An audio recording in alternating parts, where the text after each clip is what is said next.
कहानी की शुरुआत में हम देखते हैं सुबह उठकर ब्रश करते समय नोरा को अपने आसपास कुछ अजीब महसूस होता है। खतरा समझकर वो आसपास ध्यान से देखने जाती है। तब जो वो देखती है उससे उसका दिल ठंडा पड़ जाता है। असल में नोरा इस समय समुद्र के कई हजार फीट नीचे है, जहां आज तक सूरज की रोशनी नहीं पहुंची। समुद्र की इतनी गहराई में पानी का प्रेशर इतना ज्यादा होता है कि वो 1 सेकंड से भी कम समय में इंसान के शरीर को कुचलकर पानी में मिला सकता है। इसी जगह समुद्र पर रिसर्च करने के लिए एक बेस या स्टेशन बनाया गया है और उसी बेस के अंदर वो लोग रहते हैं। नोरा बताती है कि महीनों तक इतनी गहराई में रहने पर बाहर दिन है या रात ये समझना भी मुश्किल हो जाता है। कभी कभी तो सपना और हकीकत में फर्क करना भी कठिन हो जाता है, लेकिन फिर भी उन्हें अपनी ड्यूटी निभानी पड़ती है। नोरा ये बातें बता ही रही होती हैं कि अचानक पूरे बेस की लाइट्स अजीब तरह से ब्लिंक करने लगती हैं। क्या हो रहा है ये देखने के लिए जैकेट पहनकर नोरा आगे बढ़ती है। तभी ऐसे पता चलता है कि ऊपर से पानी लीक हो रहा है और ये दृश्य देखकर उसका दिल पूरी तरह ठंडा पड़ जाता है। समुद्र की इतनी गहराई में पानी का प्रेशर इतना ज्यादा होता है कि वो 1 सेकंड में इंसान की हड्डियों को पाउडर की तरह कुचल सकता है। लेकिन नोरा इसके बारे में ज्यादा सोच भी नहीं पाती कि अचानक बेस की दीवार टूट जाती है और अंदर पानी घुसने लगता है। अपनी जान बचाने के लिए नोरा पूरी ताकत से दूसरे कॉरिडोर की तरफ दौड़ने लगती है और सो रहे दूसरे क्रू मेंबर्स को जगाने की कोशिश करती है। ऐसा खौफनाक मंजर देखकर वहां मौजूद सभी लोग चिल्लाते हुए नोरा के पीछे दौड़ने लगते हैं। काफी कोशिश के बाद वो लोग एक दूसरे रूम तक पहुंच जाते हैं, लेकिन उस रूम के डोर का सिस्टम फेल हो चुका होता है, इसलिए वो किसी भी तरह लॉक नहीं हो रहा था। समय बर्बाद किए बिना नोरा जल्दी से अपने हाथों से उस डोर के सिक्योरिटी सिस्टम को ठीक करने लगती है। तभी वो देखती है कि कई क्रू मेंबर्स पानी से लड़ते हुए अपनी जान बचाने के लिए उनकी तरफ दौड़ रहे हैं। नोरा चिल्लाकर उन्हें और तेज दौड़ने के लिए कहती है, लेकिन डोर तक पहुंचने से पहले ही समुद्र का पानी उन्हें पूरी तरह निगल लेता है। ये भयानक दृश्य देखकर उनमें से एक नोरा से कहता है कि जल्दी से डोर बंद कर दो वरना सब मर जाएंगे। आखिरकार नोरा फिर से बटन दबा देती है और आखिरी पल में जोरदार आवाज के साथ गेट बंद हो जाता है। कुछ ही सेकंड में सब कुछ फिर से अजीब तरह से शांत हो जाता है।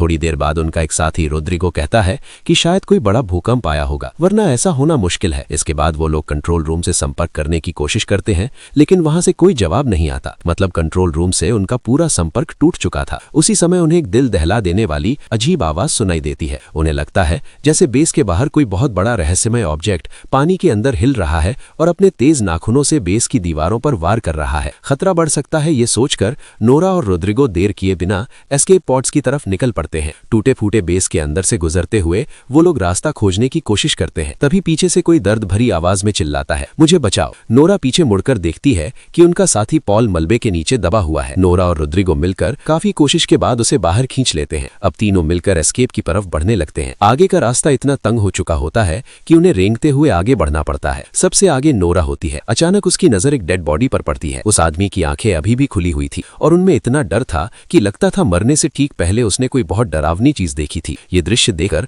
उनके मन में डर बैठ जाता है कि शायद समुद्र की गहराई में कोई भयानक चीज जाग चुकी है जो इंसानी कल्पना से भी बाहर है। काफी मुश्किलों के बाद वो लोग आखिरकार पॉड रूम तक पहुंच जाते हैं, लेकिन पॉड रूम में पहुंचकर उनके पैरों तले जमीन खिसक जाती है, क्योंकि वहां एक भी एस्केप पॉड नहीं बचा था। वहां सिर्फ कैप्टन लूसियन खड़े थे, लेकिन डोर लॉक होने की वजह से वो अंदर फंसे हुए थे। नोरा किसी तरह बाहर से डोर खोल देती है। बाहर आने के बाद कैप्टन बताते हैं कि जितने भी पॉड्स थे उनमें बाकी क्रू मेंबर्स को पानी की सतह की तरफ भेज दिया गया है। अब उन्हें किसी भी तरह सबमर्सिबल रूम तक पहुंचना होगा। नोरा कैप्टन से कहती है कि पूरा बेस लगभग नष्ट हो चुका है। उन्हें यह भी नहीं पता कि कितने लोग अभी जिंदा हैं या वो खुद बच पाएंगे भी या नहीं। नोरा फिर कैप्टन से पूछती है कि आखिर ये सब हो क्या रहा है, क्या ये सच में भूकंप है या कुछ और। कैप्टन कहते हैं कि अपनी जिंदगी में उन्होंने पहली बार ऐसा कुछ देखा है, लेकिन अब उन्हें मिलकर इस स्थिति का सामना करना होगा। इसके बाद वो लोग कंट्रोल रूम की तरफ जाते हैं, जहां एमिली और स्मिथ पहले से ही बाहर की दुनिया से संपर्क करने की कोशिश कर रहे थे, लेकिन कहीं से भी कोई सिग्नल नहीं मिल रहा था। ऊपर से कंट्रोल रूम को बार बार ऐसे झटके लग रहे थे जैसे बाहर से कोई बहुत बड़ा चीज पूरे बेस को ऊपर की तरफ धकेलने की कोशिश कर रही हो। नोरा सिस्टम चेक करके बताती है कि बेस के ऊपर वाले सभी फ्लोर्स और कूलिंग टावर पूरी तरह खत्म हो चुके हैं, लेकिन असली खतरा बेस का कोर है, जो पूरे बेस को पावर सप्लाई देता है। वो किसी भी समय फट सकता है। अगर कोर फट गया तो धमाका इतना भयानक होगा कि एक पल में पूरा रिसर्च स्पेस राख बन जाएगा। अब उनके पास बचने का कोई रास्ता नहीं बचा, क्योंकि बाकी एस्केप पॉड्स पहले ही टूटकर नष्ट हो चुके हैं। जब सब लोग अपनी निश्चित मौत मानकर उम्मीद छोड़ने लगते हैं, तभी कैप्टन कहते हैं कि उनके पास एक आखिरी मौका है। उन्हें बेस के सबसे गहरे हिस्से में जाना होगा, जहां ड्रिलिंग का काम चल रहा था। शायद वहां उन्हें कोई पॉड मिल जाए। कैप्टन की ये बात सुनकर पॉल कहता है कि वो ड्रिलिंग साइट यहां से करीब 1.5 किलोमीटर दूर है। ऐसे हालात में वो वहां कैसे पहुंचेंगे? इसी बातचीत के दौरान स्मिथ को ड्रिलिंग साइट से आया आखिरी सिग्नल मिलता है, लेकिन उसे सुनकर सबकी आवाज डर से सूख जाती है, क्योंकि उस सिग्नल में सिर्फ लोगों की दर्द भरी चीखें और किसी भयानक जानवर की डरावनी आवाज सुनाई दे रही थी। इसी बीच अचानक तभी पूरा बेस फिर से अजीब तरीके से कांपने लगता है। ऐसा लगता है जैसे अंधेरे में छिपा कोई दानव पूरे स्टेशन को खिलौने की तरह तोड़ देना चाहता हो। पॉल निराश होकर कहता है कि उन्हें इतनी गहराई तक ड्रिलिंग नहीं करनी चाहिए थी। शायद उन्होंने किसी ऐसे शैतान को जगा दिया है जिसे छेड़ना ही नहीं चाहिए था। कोई और रास्ता ना होने की वजह से सब लोग भारी अंडर वाटर सूट्स पहन लेते हैं। अब ये सूट्स ही उनकी जिंदगी की आखिरी उम्मीद थी। लेकिन जैसे ही वो समुद्र की गहराई में कदम रखते हैं, अचानक रुद्रगु के हेलमेट में दरार पड़ जाती है। पानी के भयानक प्रेशर से पलक झपकते ही उसका पूरा शरीर फटकर चकनाचूर हो जाता है।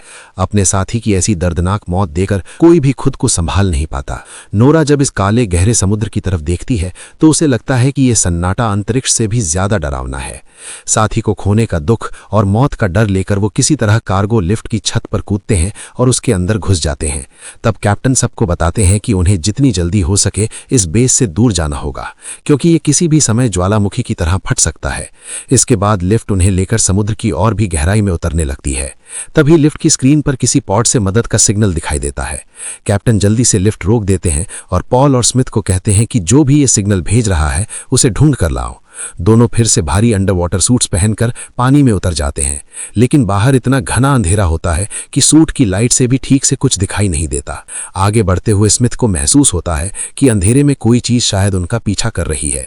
किसी तरह वो उस पॉड तक पहुंच जाते हैं जहां से सिग्नल आया था, लेकिन पास जाकर देखते हैं कि पूरा रास्ता किसी अजीब चिपचिपे पदार्थ से ढका हुआ है। उन्होंने पहले कभी ऐसी चीज देखी थी। पॉड के अंदर किसी को न पाकर वो आसपास तलाश करने लगते हैं। तभी उन्हें केबल्स में उलझा हुआ अपने एक साथी का डेड बॉडी मिलता है। ये देखकर कैप्टन तुरंत उन्हें वापस अंदर आने का आदेश देते हैं, लेकिन उसी समय पॉल और स्मिथ देखते हैं कि उस डेड बॉडी की पीठ के अंदर कुछ जिंदा हिल रहा है। वो कुछ समझ पाते उससे पहले ही उसकी पीठ से बिजली की रफ्तार से एक अजीब जानवर बाहर निकलकर पॉल पर हमला कर देता है। हालांकि स्मिथ किसी तरह उस छोटे क्रिएचर को मार देता है। उस क्रिएचर को साथ लेकर वो लोग फिर से लिफ्ट में वापस आ जाते हैं। पॉल बताता है कि ये जीव उस डेड बॉडी को नोच नोच कर खा रहा था। एमिली जब उस क्रिएचर को देखती है तो उसे उसके आसपास 30 नुकीले पंजे दिखाई देते हैं। तब एमिली कहती है कि शायद ड्रिलिंग के दौरान उन्होंने गलती से ऐसा कोई गड्ढा खोल दिया है जहां पहले से ही अजीब और खतरनाक जीव रहते थे और अब उनकी वजह से वो गुस्से में आ गए हैं। एमिली की ये बात चल ही रही होती है कि अचानक लिफ्ट की सारी लाइट्स बंद हो जाती हैं। नोरा किसी तरह सिस्टम को फिर से ठीक करने लगती है, लेकिन जैसे जैसे लिफ्ट नीचे उतरती है बाहर से कोई बड़ा जीव उसे जोर जोर से धक्का देने लगता है। तभी पॉल की नजर टेबल पर रखे उसी छोटे क्रिएचर पर पड़ती है। वो सोचने लगता है कि क्या बाहर उसकी माँ है। शायद उन्होंने बहुत बड़ी गलती कर दी है। भयानक झटकों के बीच लिफ्ट के अंदर सभी लोग पत्थर की तरह चुप खड़े रहते हैं। चारों तरफ इतनी गहरी खामोशी होती है कि उन्हें अपनी धड़कन तक साफ सुनाई देती है। उसी समय कैप्टन जब लिफ्ट की छत के कांच पर टॉर्च की रोशनी डालते हैं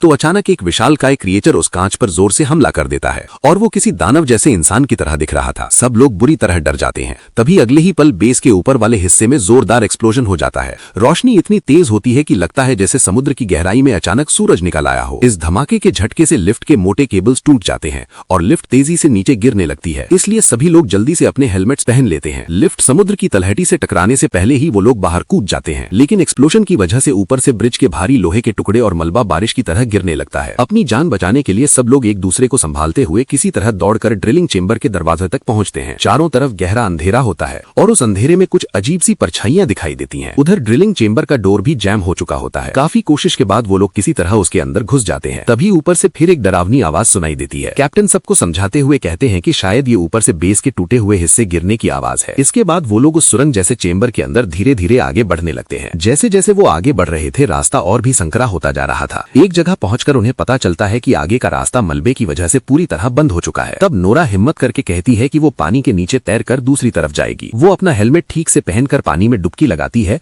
और तैरते हुए दूसरी तरफ पहुंच जाती है। वहां पहुंचकर वो बाकी सबको भी आने का इशारा करती है। एक एक करके सब लोग दूसरी तरफ पहुंच जाते हैं, लेकिन सबसे आखिर में पॉल रह जाता है। तभी पॉल को महसूस होता है कि पीछे के अंधेरे पानी में कोई मौजूद है। जैसे ही वो पीछे मुड़कर देखता है, एक अजीब क्रिएचर पानी के अंदर गायब हो जाता है। कैप्टन उसे बार बार आवाज देते हैं, लेकिन पॉल की तरफ से कोई जवाब नहीं आता। मजबूर होकर सब लोग पॉल के सूट से जुड़ी केबल को पकड़कर जोर से खींचने लगते हैं। कुछ देर बाद पॉल उनके पास वापस आ जाता है और सब लोग राहत की सांस लेते हैं, लेकिन अगले ही पल पॉल की केबल को कोई अदृश्य ताकत दूसरी तरफ से जोर से खींच लेती है। डर के मारे पॉल चिल्लाने लगता है। बाकी सब लोग घबराकर केबल काटने की कोशिश करते हैं, लेकिन तब तक बहुत देर हो चुकी होती है। पलक झपकते ही पॉल के शरीर का एक हिस्सा उससे अलग हो जाता है। अचानक पॉल के हेलमेट में खून भरने लगता है और वहीं उसकी दर्दनाक मौत हो जाती है। ये देखकर बाकी सब डर और दहशत में अपनी जान बचाने के लिए वहां से भागने लगते हैं। कुछ देर बाद कैप्टन फिर से रेडियो के जरिए ऊपर की दुनिया से संपर्क करने की कोशिश करते हैं, लेकिन वहां से कोई जवाब नहीं आता। पॉल की मौत के बाद सब लोग पूरी तरह टूट चुके होते हैं। एक एक करके उनके साथी किसी अदृश्य ताकत के हाथों मारे जा रहे थे। तभी वो लोग एक कंट्रोल रूम में खड़े होते हैं, जहां से बाहर का डरावना नजारा साफ दिखाई देता है। उनके बेस स्टेशन की ड्रिलिंग मशीन इतनी बुरी तरह मोड़ी तोड़ी पड़ी होती है जैसे किसी ने उसे खिलौने की तरह तोड़ दिया हो। स्मिथ हैरान होकर कहता है कि 6000 टन वजन की ड्रिलिंग मशीन का इस तरह नष्ट होना क्या सच में संभव है? एमिली कांपते हुए कहती है कि ये सब उनकी गलती है। उन्होंने समुद्र की गहराई को छेड़ा है और अब समुद्र उनसे बदला ले रहा है। शायद उन्हें यहाँ आना ही नहीं चाहिए था। कैप्टन सबको शांत करते हुए कहते हैं कि उन्हें यहाँ ज्यादा देर नहीं रुकना चाहिए, लेकिन स्मिथ बताता है कि उसका सूट डैमेज हो चुका है और अगर वो बाहर गया तो पानी का प्रेशर सह नहीं पाएगा। इसलिए वो बाकी सबको कह देता है कि उसे छोड़कर आगे बढ़ जाएं। स्मिथ कहता है कि अगर वो साथ गया तो सबकी जान खतरे में पड़ सकती है, लेकिन कैप्टन उसे हिम्मत देते हैं और किसी तरह उसका सूट ठीक कर देते हैं। इसके बाद सब लोग पानी के अंदर से ड्रिलिंग साइट की तरफ निकल पड़ते हैं, क्योंकि शायद वहीं एस्केप पॉड्स मिल सकते हैं। पानी के नीचे चारों तरफ घना अंधेरा होता है। तभी नोरा को महसूस होता है कि उसके पीछे कोई है। वो टॉर्च चलाकर देखती है, लेकिन उसे कोई दिखाई नहीं देता। फिर भी उसके मन में एक अजीब डर बना रहता है। उसे बार बार लगता है कि कोई उसके बहुत पास से होकर गुजर रहा है। अचानक नोरा के सामने से एक अजीब क्रिएचर तैरता हुआ निकल जाता है। ये देखकर सब लोग डरकर अंधेरे में इधर उधर देखने लगते हैं। कैप्टन तुरंत सबको सूट की लाइट्स बंद करने का आदेश देते हैं। इसी दौरान उन्हें पता चलता है कि स्मिथ कहीं दिखाई नहीं दे रहा। सब लोग उसे ढूंढने लगते हैं। तभी नोरा देखती है कि कोई अजीब चीज स्मिथ को घसीट कर ले जा रही है। नोरा हिम्मत करके उस क्रिएचर के पीछे जाती है। वो अजीब क्रिएचर स्मिथ को खींचते हुए एक संकरी गुफा के अंदर ले जाता है। कैप्टन बिना एक पल गंवाए